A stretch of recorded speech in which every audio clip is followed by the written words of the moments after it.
hindir ey Ardugul hanım görşeli yarım görşeli gel al görşeli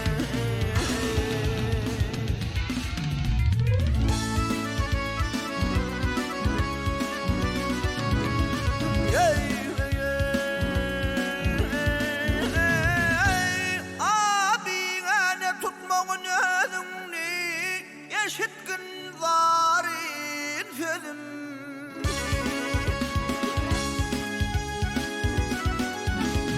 Akalandı savmaydın ney Canardı gül can görüşeley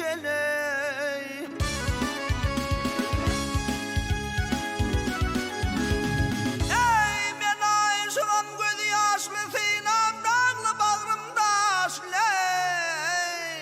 Ağara göz kalem aşley Canardı gül can görüşeley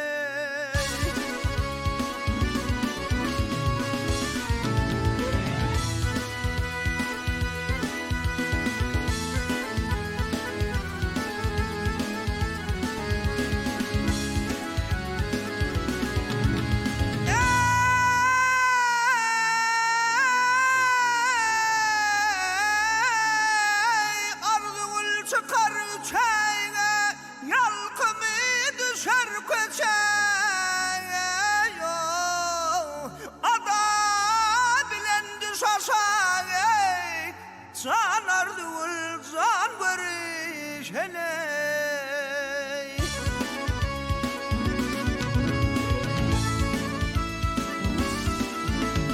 Ey seydi diyer gellik size a kurban olum kara ödeyey Düşünündü bizim bileney Canardı güley, hanardı güley Görüşeli geley, görüşeli Ardugul hanime gelse ver yarıma görüşeli geley görüşeli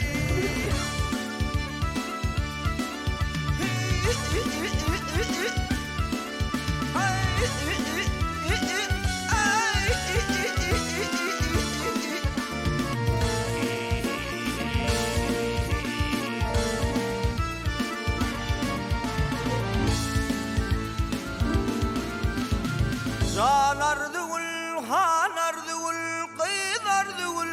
görüşeley Ardugul hanım gelse ver yarım görüşeli